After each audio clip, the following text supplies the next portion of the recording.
Let's keep the music sweet, wind up your waist and feel the scratch my sofa.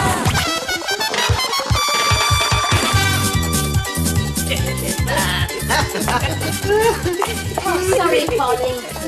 I knew Desmond had hidden some spray somewhere. Right. You want something to read? Like a couple of old fish wives. Desmond heard that Fat Larry had a better selection of magazines. So now he's bought everything from Jamaica Gleaner to Australian Women's Weekly. The closest we ever got to having an Australian in here is a man named Sydney. You've got to give the customers what they want, my sweet. Yeah? How about a decent haircut? Listen to this one, Desmond. Dear Auntie Rose, my husband snores terribly in bed. I've tried every remedy but to no avail. What should I do? Tired of Stoke Newington. That's an easy one. They're tired of Stoke Newington. Go and sleep in another room and let the man have a good night's rest. What about this one? Dear Hillary, I've been married for 20 years to the most outrageous flirt. He can't leave other women alone. At parties, he's like an octopus. He seems to have his arms around every woman there. Help, please. Neglected of Newport Pagnell. They're neglected of Newport Pagnell. An octopus has 4 pairs of arms. If he saves a pair for you, what are you worried about? Why, my wife was jealous too. Of what? Yeah, you seem to have a talent for this, Des. A real insight into people's problems. You think so? I can't believe these people get money for saying what is simple common sense. Money? You mean people get paid for this? Yeah, of course they do, Des. Yeah, maybe you should have your own column in the Gazette. Dear Desmond. Just in time, Sam. Has that rag got a problem, Paige? Nah, wish it did. Why? What's the matter, Sam? Oh, nothing, Mrs. Ambrose. Where's Princess today? Shirley, I told you I don't want that dog in here. This is not a poodle parlor. Please, Desmond. It's okay, I've got to go. Well, what about your drink? Something's not right with young Sam. Maybe you should talk to dear Desmond. So, Desmond Ambrose, you think you can give people advice about their problems? You think I should sleep on the couch while you snore at night, making a noise like a pig running for a bus? Like listening. And I suppose you think flirting is all right, isn't it, Desmond? Yeah, man. All right, leave folk by alone. You want to take some of your own advice? What's happening, guys? Oh, what, you're not still reading those magazines, are you? What a waste of time. So, you want to see this article on Robin Givens? Oh, well, maybe just a quick look. So you have time to spare from your studies for Robin Givens and not for your mother? Yeah, but Mum, it's Robin. Anyway, I've got to take a break sometime. Give my brain a chance to assimilate all this knowledge it's taking in, you know. And what are you studying, my fine young university student, son? Biology, Dad. Well, beside you going, Sean, I recommend constant revision. I recommend having a good time. Life is too short. He'll have a good time later.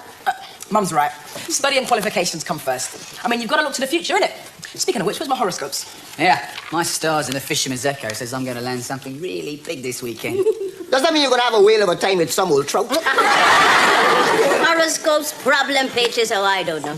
You ought to thank your lucky stars you never had any problems you had to discuss with strangers. That is because we can talk over our problems with our friends. So who do you talk to then, Des? Well, it's a very fortunate individual who has never had trouble on his doorstep. Because when trouble comes knocking, it's no respect.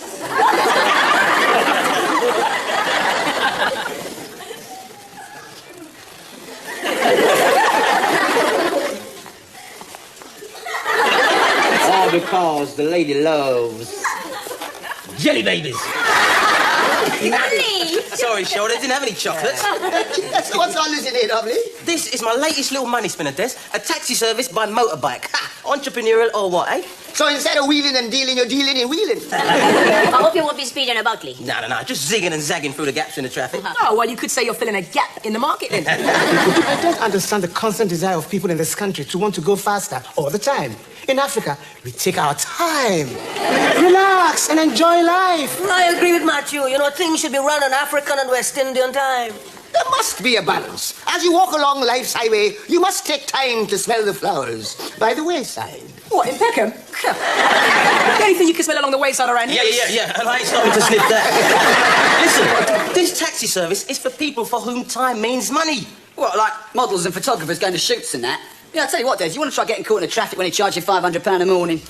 Yeah, captains of industry, lawyers, barristers, punters with loads of disposable desks. Listen, are you sure this isn't dangerous, all this zigging and zagging? Sure. I've been ducking and diving all my life and I'm still here. A little bit of zigging and zagging ain't gonna hurt. Touch wood, Lee. Don't tempt Providence. What about our business arrangement on the store, Lee? Yeah, man, I meant to speak to you about that. What are you selling just now, Matthew? Lucky Gambian pendants. Each one has been individually blessed by a holy man. Ooh, how many have you sold? 3. One of them came back. The geezer only had it 5 minutes and he fell and broke his arm. Said he wants a refund. Well, he had a point. A sore point. Well, I don't know how you're ever going to get insurance to drive passengers, Lee. You might as well stick to this. Well, as it happens, I've got insurance. Oh, we'll have later today. I mean, clean licence, no previous claims. Once I get my medical results back, I'll be all set. So instead of having a lucky Gamby What's-It's not round my neck, I'll have Naomi Campbell. If you prefer one of those, you need your head examined, mate. But Lee, why do you do all these dangerous things, eh? First boxing. Then business with Matthew. And all this taxi bike nonsense. Listen, some of us, we're made of different stuff. We just crave life on the edge, Des. Then you should try living on a pension. Yeah, or an allowance. All right, Grant. Well, I'm glad Michael never went in for anything dangerous. Dangerous? Michael? His idea of danger is adding up a column of figures without a calculator.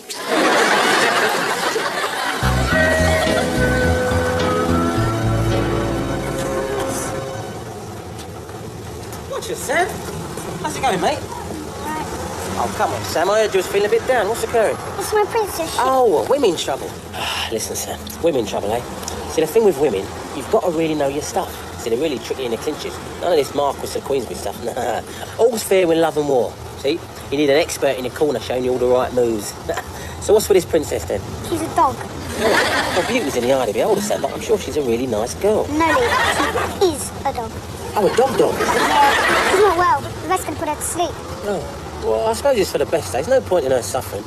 Look, these things happen in life, Sam. It's all part of growing up. I suppose you've seen it all. Yeah. I was in home once. No parents. No dogs either. That was tough. My granny died last year. That was tough. I'm sorry. Look, Sam, you just got to roll with the punches, mate, because life just keeps throwing them at you. Think positive. We go for walks in the park. I'd throw a stick in the pond. And she'd jump in and catch them with her teeth. Oh, she was a game old girl, your granny.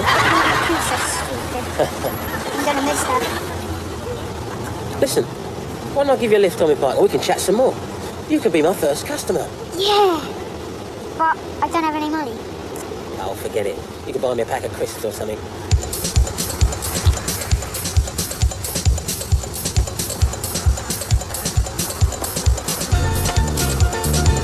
All right?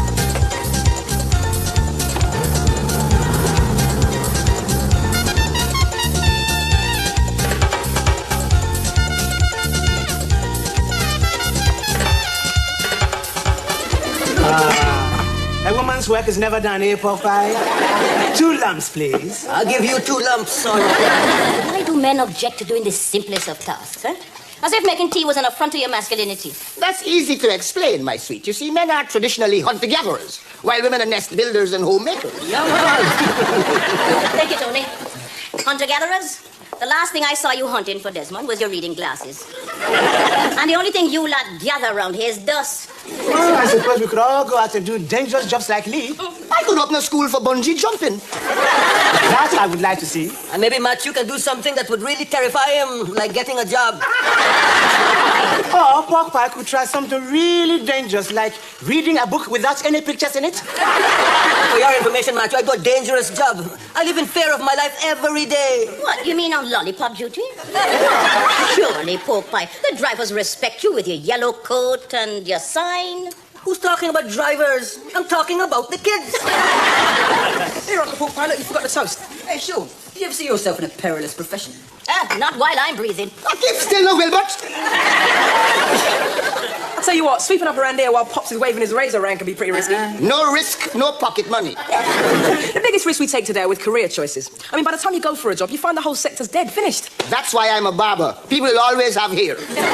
I'm not a musician because people will always have taste. Yeah, well, I'll be all right, because the more qualifications I get, the more options I'll have. Well, better get back to my studies. Yeah, better keep your strength up. Oh, yeah. Well, I think we all lack the necessary qualifications to live Lee's life on the edge. Yeah, what might that be, Tony? Yeah, sure. Good old-fashioned bottle. Are you saying that we're cowards? I know I am. I mean, I had to pack this bird in, right, because she kept getting into fights with people. Did you ever ask her where all her aggression was coming from? Yeah. Then she took a swing at me. So you knocked it on the head before she knocked you on the head? Taking risks is not always a matter of bravery. The chances of anything really serious happening to you can be worked out statistically. The odds are very small indeed. What was the bravest thing you ever did, Stu? Marry Desmond against my father's wishes. Yes, but he still approved in the end. Yeah, what about you then, Des? Well, Tony, courage doesn't always come in the blood and guts variety.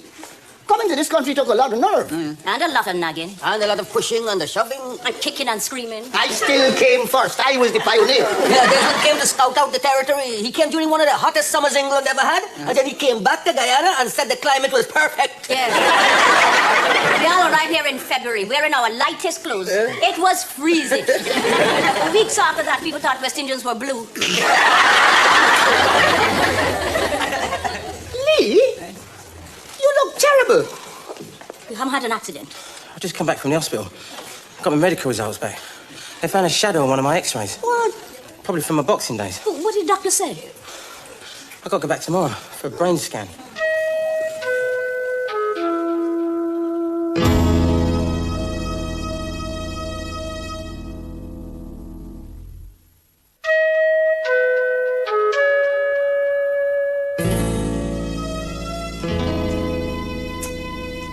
Rub the passion off that cup. Try and relax. Huh? Oh, sorry, Shell. Lovely cuppa. You haven't touched a drop. Oh, you haven't said anything to Sean and Gloria, have you? Gloria won't be back until the weekend, and I thought it best not to tell Sean. What with his study now? Of course not. Yeah. Guy's under enough pressure. Oh, this is not the cheerful Lee we all know and love. Everything's gonna be fine. My motto is never say die. Die? No one had up until now. Yes, well, these things can be caused by faulty machinery, tired nurses and doctors, anything. You mustn't think the worst, Lee. Yeah, I know. Think positive. Yeah. Surely you remember old Cue-Ball Bartlett back home? Apart from here, old Cue-Ball had everything. Rich, was he? No, he just had everything. TB, typhoid, syphilis. You name it, he had it. He defied medical science. You know, his doctor wanted him to donate his body to the hospital after he... What happened? Well, he outlived the doctor. Hello, Paul Pie, Matthew. Des is just telling us about old Cue-Ball Bartlett. Oh, yes, I remember him. When we were leaving to come to England, Cue-Ball was on his last legs with the fever. Not a picture of heaven. 15 years later, walking on Brixton High Street, who should I see buying a woolly hat to cover up his bald head? Oh, Cue-Ball Bartlett himself. Saying he didn't want to catch a cold. There you go, Lee. If old Cue-Ball could survive that, you'll be fighting fit in no time. So what happened then? Old Cue-Ball's still around? No, he died the very next week. Walking down the street and brother, just keeled over, deader than a red mullet on a barbecue. So what finally snookered old Cue-Ball then? Well, he was struck by lightning. Oh, yes, spark lightning. In Brixton? God, poor old Cue-Ball. Not much left for medical science, eh? Come along, Lee. We mustn't be late for your appointment. Yeah. Appointment with fear. Come on. Less of that nonsense. Oh, thanks, Shell. Good luck. As if you'll need it.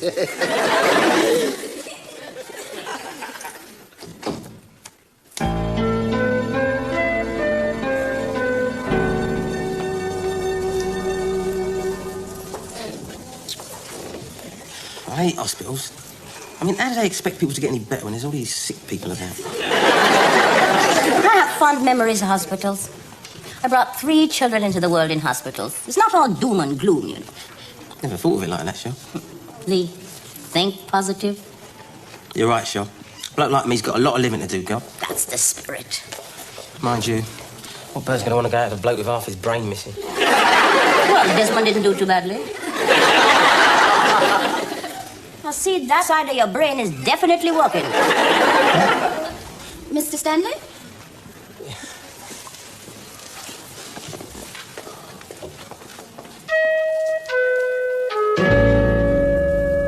Why is it that whenever you want to be busy so you don't have time to think, there's nothing else to do but think? You know, you're right. In the end, gentlemen, time is all we have. 70 years and 10. That's 70 to you, Popeye. Why are we so gloomy? Life is for living, and there ain't nobody more alive than Lee. I'm with you, Des. I mean, what would you rather do, guys? Live your life to the full or play safe? At least Lee's done it his way. Yes, Lee's got a voice in him that says, go for it. The voice of youth. I used to hear it once. Yeah, but when you're over 50, another voice says, take it easy, old fool. You try to kill me? There's always a price to be paid for fast living. There's an old African saying. If you dance with a crocodile, you must be prepared for the music to stop. Think about it. I reckon the way you live your life now determines what will happen to you in the afterlife. Well, in Africa, we believe we find ourselves in death. If you have lived a virtuous life, death is a thing to be welcomed and celebrated. You mean you wouldn't mind if I dance on your grave? My idea of heaven is a seat in the pavilion at all the West Indies test matches and a never-ending bottle of rum. And your idea of hell? That my son Michael gets the seat next to me. Why, it's me here. I saw his bike outside. He's gone out. Yeah, so he won't be back. For ages. What's the matter? Is something wrong with Lee? Not exactly. It's something to do with going to hospital, isn't it? No, Sam. Whatever made you say The that? way you're talking. The vet sounded exactly the same when he told me about Princess. Oh, your dog? Yeah, she had to be put to sleep yesterday. Oh. Lee talked me through it, and we deal with it, you know? What, and you reckon Des here sounds just like the vet? Here, Des, can I have my claws kicked? Don't forget, vets snip other things as well. So what's up? You could tell me. He said I should roll with the punches.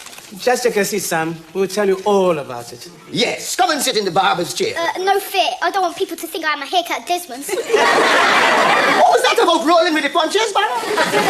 You know, I bet it was that 6 rounds in 89 with Haymaker Harris. You know, he caught me with a pretty rocking left. God, I had these piercing headaches for months. I zigged when I should have zagged. I'll get you some tea.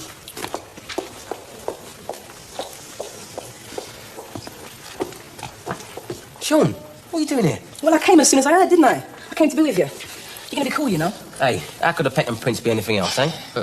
Lee, how comes I was the last one to know? Well, sometimes you put off telling bad news to your friends, you know, to protect them, I suppose. Well, so when was you going to tell me then? When you was dead? Come on, Lee, man. I look upon you as a brother, you know what I mean? And brothers, we're supposed to be there for each other. Yeah, I'll come to your exam, shall I? Help you out. You're a smart guy. How come you never got any qualifications? When I was 16, right, I was faced with an awesome decision, mate. What, classics or science? O-levels or girls. And? I'm still studying. I just hope I'll be able to sit a few more exams. You know, they're going to look inside that head of yours and see all these wicked deals and schemes running around in there, you know what I mean? You're going to be safe, man. Sean Ambrose, what you doing here? Sure, I'd like him to be here. So when are you going to get your results? Any moment now.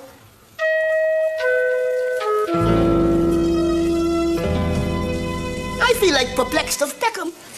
There's only one person that can help with this kind of problem. Come on, guys, cheer up. What if there really is something wrong with Lee and he comes back and sees you like this? You got to have a positive attitude, Lee says. That's what you got to have.